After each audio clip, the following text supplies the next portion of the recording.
Assalamualaikum warahmatullahi wabarakatuh. Saya sedang bersama dengan senior saya, kakak kelas saya di Mesir, Al-Mukarram, Ustadz Dr. Damanhur Abbas. Nikmati kajian-kajian tausiah beliau yang bergizi, berkualitas di channel Ustadz Damanhur Abbas. Jangan lupa tonton, subscribe, like, share, and comment. Assalamualaikum warahmatullahi wabarakatuh.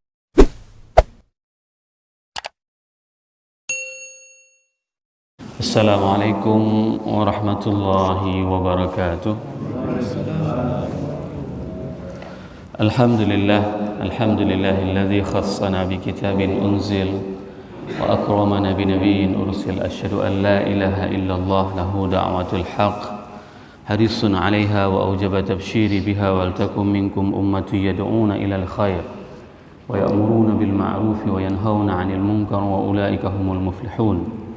وأشهد أن محمدًا عبده ورسوله بلغ الرسالة وأدى الأمانة ونصح الأمة وكشف الغمة حتى آتانا اليقين ليلها كنهارها لا يزيغ عنها إلا حالك.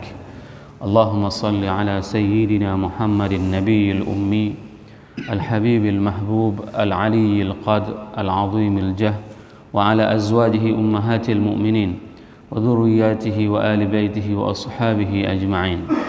Rabbi shrah li sadri wa yassir li amri wa hlul 'uqdatam min lisani yafqahu qawli, amma ba'd.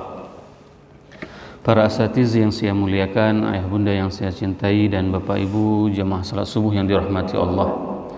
Marilah senantiasa kita memanjatkan puji dan syukur kepada Allah atas nikmat iman yang diberikan oleh Allah kepada kita, sehingga kita dapat melangkahkan kaki kita untuk melaksanakan salat subuh berjemaah sembari beriktikaf di rumah Allah, tempat yang penuh dengan keberkahan ini. Dikarenakan masih banyak di antara saudara-saudara kita pada saat mereka mendengarkan suara azan yang sama, akan tetapi mereka lebih memilih untuk berdiam diri di atas kasur di dalam rumah mereka. Ini merupakan salah satu nikmat yang Allah berikan kepada kita, sehingga senantiasalah kita mensyukuri terhadap nikmat-nikmat yang Allah berikan dengan melakukan amal-amal saleh. Salawat dan salam mari sama-sama kita panjatkan kepada junjungan kita Nabi besar Muhammad sallallahu alaihi wasallam yang telah mengajarkan kepada kita segala aspek tatanan kehidupan manusia.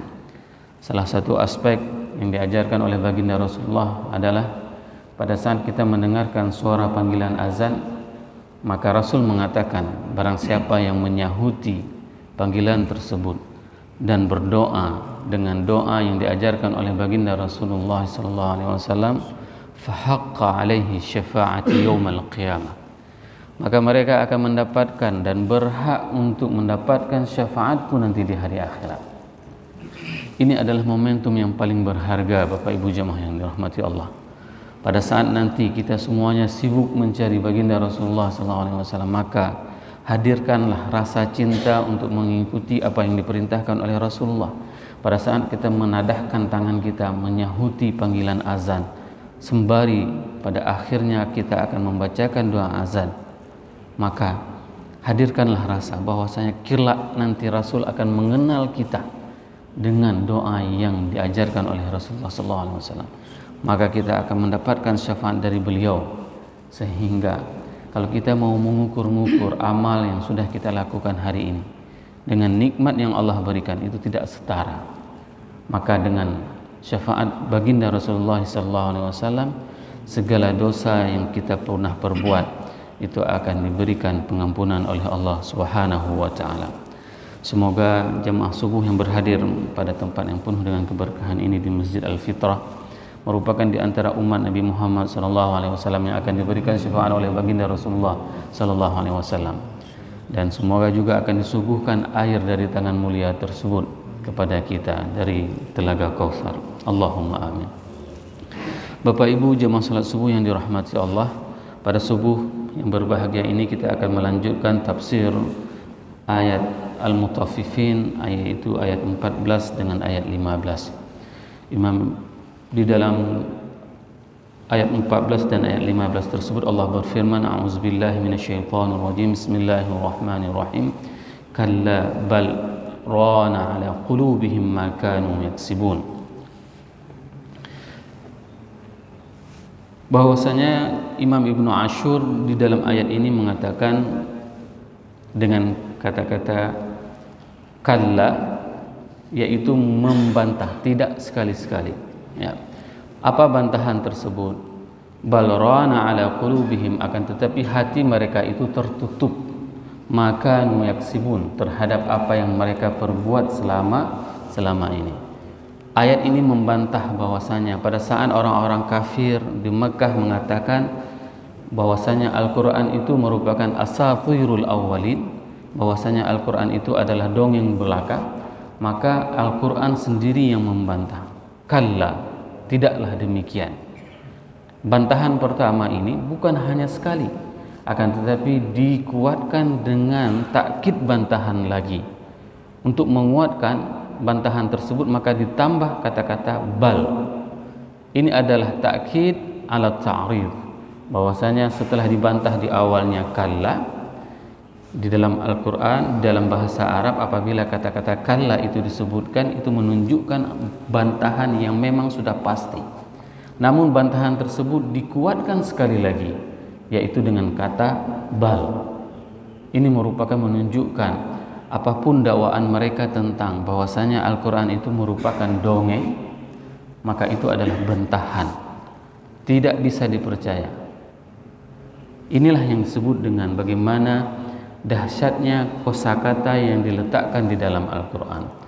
Rana ala qulubihim, bahwasanya hati mereka itu tertutupi.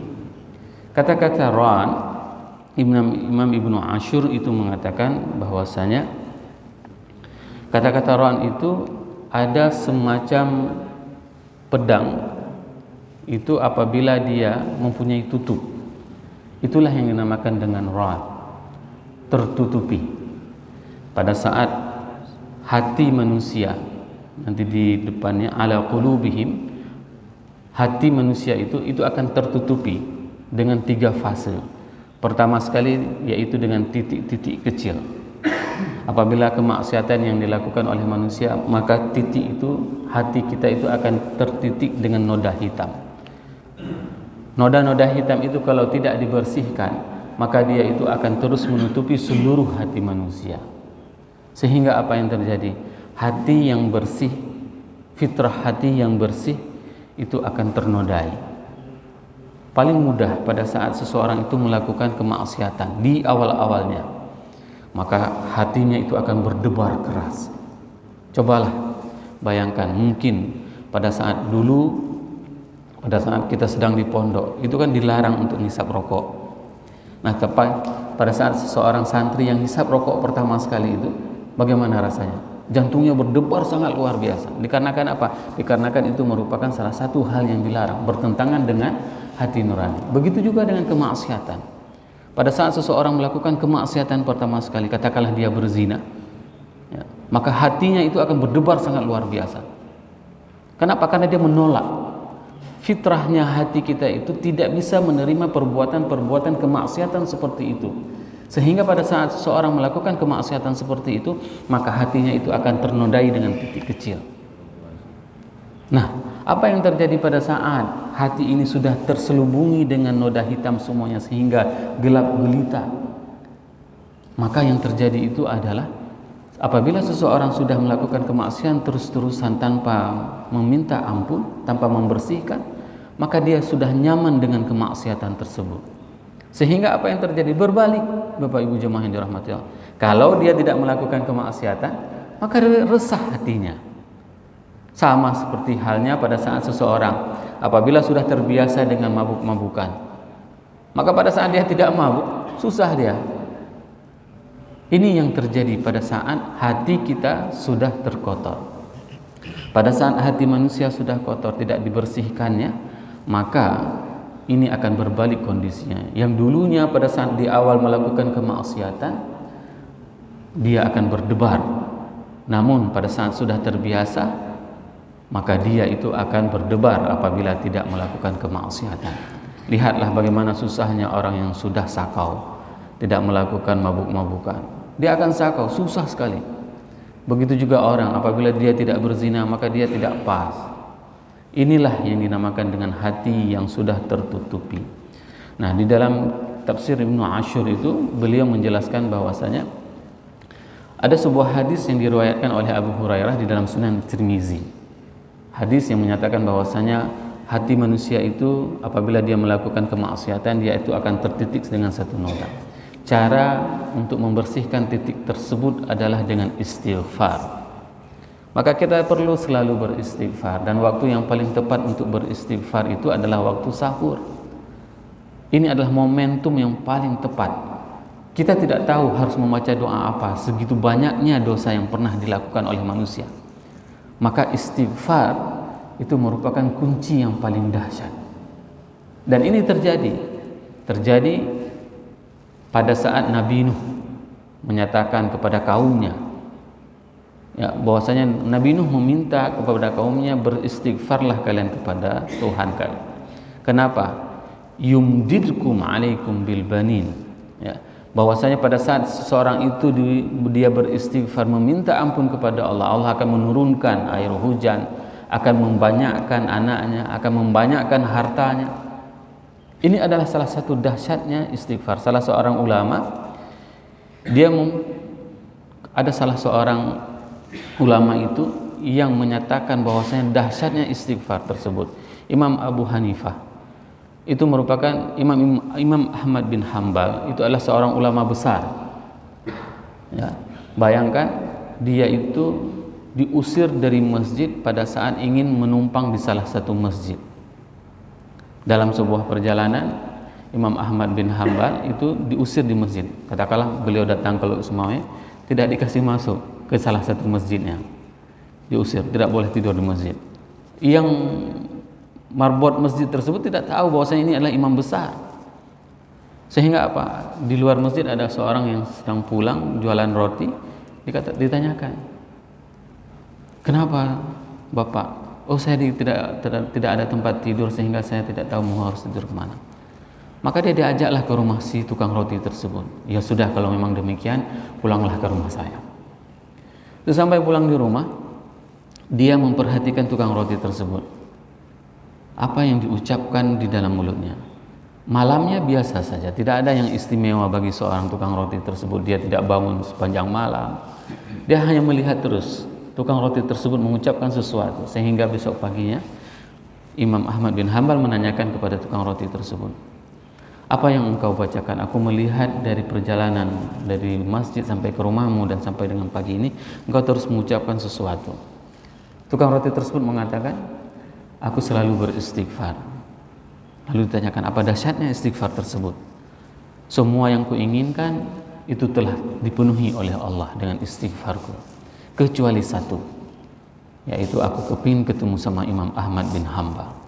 Maka terkejutlah Imam Ahmad bin Hambal, disesatkan dari Baghdad ke salah satu kampung yang kecil hanya karena kedahsyatan dari istighfar seorang tukang roti. Coba bayangkan bagaimana dahsyatnya istighfar. Ini merupakan salah satu hal yang memang kita harus membersihkan hati kita. Kalau tidak, ran tersebut, kalau tidak, dia terus akan terbelenggu, terus akan tertutupi dengan titik-titik yang akan menodai hati kita. Dan salah satu cara lain untuk bisa membersihkan hati kita itu adalah pada saat seseorang itu melakukan antara satu salat dengan salat yang lain, ini merupakan pengampunan dosa terhadap apa yang pernah dilakukan. Maka bersyukurlah Bapak Ibu jamaah yang dirahmati Allah apabila kita sudah bisa menjaga salat 5 waktu. Karena barang siapa yang menjaga salat 5 waktu karena antara satu salat dengan salat yang lain, maka dia itu akan diampuni dosanya. Terlebih pada saat setelah fi duburi kulli shalah, pada setiap saat kita setelah melakukan salat, maka kita membacakan ayat kursi. Ayat kursi ini merupakan salah satu ayat yang memang sangat dahsyat, yang bisa mengampuni dosa-dosa yang pernah dilakukan oleh manusia. Jangan pernah kita merasa bangga pada saat kita sudah bisa menjaga salat 5 waktu. Dikarenakan apa? Dikarenakan kebanggaan kita itu merupakan salah satu keriaan yang akan menghantarkan kita ke dalam nerakanya. Tapi bersyukurlah pada saat kita menangisi setiap dosa yang pernah kita lakukan. Kenapa? Karena Allah masih memberi kesempatan kepada kita untuk taubat kepadanya. Inilah yang akan mengantarkan kita kepada surganya. Ada sebagian orang hari ini, mereka itu sangat bangga dengan amal-amal saleh yang sudah dilakukan. Tapi ingat, bisa jadi amal-amal tersebutlah yang akan mengantarkan mereka itu ke dalam neraka. Dan berbahagialah pada saat kita selalu mengkhawatirkan akan dosa-dosa yang pernah dilakukan oleh manusia, mengkhawatirkan dan meneteskan air mata setiap malam, merenungi, meretapi betapa banyaknya dosa yang pernah dilakukan oleh manusia. Namun Allah masih memberikan kesempatan hidup kepada mereka. Sehingga apa? Sehingga Allah akan mengampuni orang-orang yang mempunyai rasa raja seperti itu. Maka yaksibun, terhadap apa yang mereka lakukan. Hal yang paling menarik Bapak Ibu jemaah yang dirahmati Allah, pada saat Al-Quran mengungkapkan dengan kata-kata fi'il mudhari, yaksibun. Apa yang dimaksud dengan yaksibun di sini? Apa yang telah mereka lakukan? Dan diungkapkan dengan fi'il mudhari, bukan dengan fi'il madhi. Padahal seharusnya apa yang sudah mereka lakukan itu diungkapkan dengan fi'il madhi, past. Ya, bahasa Inggris disebut dengan past tense. Tapi di sini disebut dengan present tense. Kenapa disebut dengan present tense? Karena pembuatan mereka, pengingkaran mereka, perbuatan mereka untuk menutupi hati mereka terhadap hidayah yang diberikan oleh Allah itu bukan sekali, namun istiqrar. Disebutkan itu berulang kali. Mereka itu menutupi hati mereka dengan kemaksiatan, bahwasanya apapun yang datang disampaikan oleh Nabi Muhammad SAW, maka mereka mencoba untuk men-skipnya, untuk mencoba untuk menghilangkan, mencoba untuk menolaknya. Dan itu bukan sekali cobaan tersebut. Perbuatan tersebut disebutkan berulang kali. Sehingga di dalam ayat ini Allah menjelaskan bahwasanya maka yaksibun, terhadap apa yang mereka lakukan, penolakan tersebut, dan penolakannya itu berulang kali. Bapak Ibu jemaah yang dirahmati Allah, di dalam tafsir Ibnu Katsir, di dalam tafsir Ibnu Ashur, beliau menjelaskan wal qulub al-uqul wal mahal idrak. Hati itu adalah merupakan tempat bagi kita itu untuk mengetahui dan mensensor, memerintahkan apapun. Namun wahakadha qaulihi ta'ala khatamallahu ala qulubihim, maka ini sangat sesuai dengan apa yang difirmankan oleh Allah dalam surat Al-Baqarah, khatamallahu ala qulubihim, maka ditutuplah hati mereka. Ini yang paling bahaya. Pada saat fase pertama itu adalah seseorang itu mempunyai titik-titik noda-noda hitam itu yang akan menghitamkan hati manusia. Setelah itu hati itu akan terkunci. Kalau terkunci, hati itu masih bisa dibuka, Bapak Ibu jemaah yang dirahmati Allah. Hati yang terkunci itu masih bisa dibuka. Tapi hati yang tertutup itu susah sekali untuk dibuka. Dan biasanya hati tertutup itu adalah sifat yang dimiliki oleh orang-orang munafik.